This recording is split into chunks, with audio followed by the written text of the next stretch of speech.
président de la République, chef de l'État, chef du gouvernement, a présidé la séance hebdomadaire du Conseil des ministres qui a eu lieu ce mercredi 19 octobre 2016. Mise en affermage des hôpitaux de zone de Djidja, Kové et Djougou. La zone sanitaire dispose de formations sanitaires publiques et ou privées, formations sanitaires qui sont appuyées par un hôpital public ou privé, mais de première référence, dénommé hôpital de zone. Dans l'hôpital de zone dessert une aire géographique qui abrite entre 100 000 et 200 000 personnes, pouvant couvrir 1 à 4 communes. Et c'est pour renforcer ce dispositif que l'État, avec le concours de certains partenaires au développement, a construit les 3 nouveaux hôpitaux de zone à Djidja, Kové et Djougou, pour couvrir globalement 9 communes.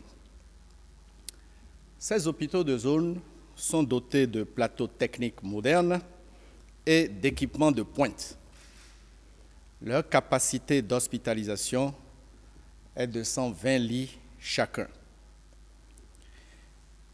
Pour des raisons d'efficacité, de performance et d'efficience, le Conseil a décidé de la mise en affermage des 3 hôpitaux de zone.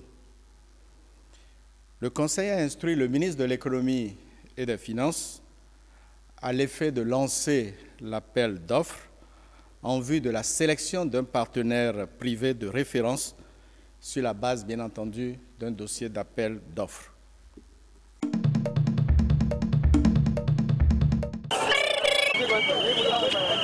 Carton jaune à la main, au cri de le mandat est terminé, tu dois partir.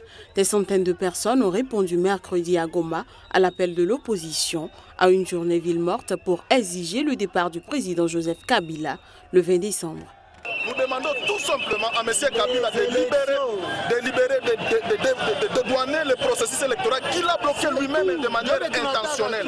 Nous ne sommes pas pour une transition et nous disons que nous sommes pour les élections, nous sommes pour le respect de la Constitution, nous sommes pour l'alternance au pouvoir. Mardi, la majorité et une frange minoritaire de l'opposition ont signé un accord renvoyant l'élection présidentielle à avril 2018 et assurant le maintien de Kabila à son poste jusqu'à la prise de fonction de son successeur. Le parti d'opposition historique du Congo a rejeté cet accord et a appelé à des pourparlers élargis pour sortir le pays de la crise politique qu'il traverse depuis la réélection contestée de Joseph Kabila en 2011 lors d'un scrutin marqué par des fraudes massives. Au 19 décembre, nous serons dans la rue, dans la non-violence. Nous nous y préparons à conséquence. Kabila n'aura pas la force d'envoyer la police pour tirer sur 70 millions de Congolais. Qu'il pleuve, qu'il neige, nul, aucun dictateur n'a jamais eu le dessus sur tout un peuple. Kabila doit partir au 19 décembre. L'opération Carton jaune au chef de l'État lancée par le rassemblement des forces politiques et sociales acquises au changement a été très largement suivie dans la capitale selon des témoins.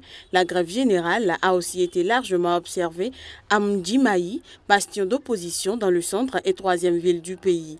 Elle a été ignorée en revanche à Lubumbashi, 2e ville du pays, et à Kisangani. À Kananga, autre ville majeure, l'activité a tourné au ralenti toute la matinée, mais est revenue à la normale à la mi-journée.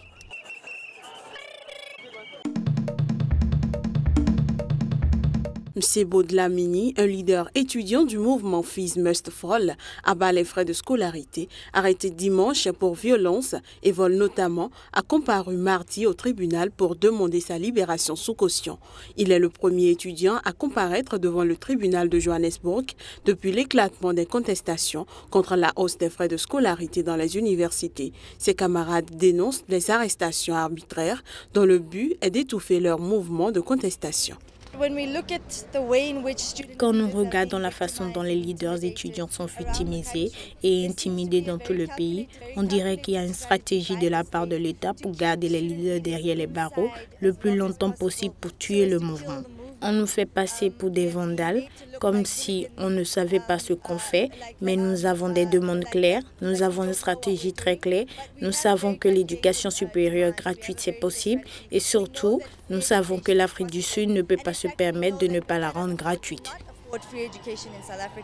Depuis 3 semaines, la police et les étudiants qui tentent d'empêcher les universités de rouvrir s'affrontent régulièrement sur les campus et dans les rues. Plusieurs centaines de manifestants ont été arrêtés cette année. With the unjust suspensions, the illegitimate arrests of students and the victimization and the police brutality. Entre les suspensions injustes, les arrestations illégitimes d'étudiants, la victimisation et les brutalités policières, nous allons continuer à attirer l'attention sur ce sujet, à trouver des soutiens dans la société, mais aussi à exiger que le gouvernement nous rencontre cette semaine et réponde à nos demandes. Nous ne pouvons pas retourner la situation d'avant. Nous voulons aussi l'amnistie pour tous les étudiants qui ont été injustement suspendus.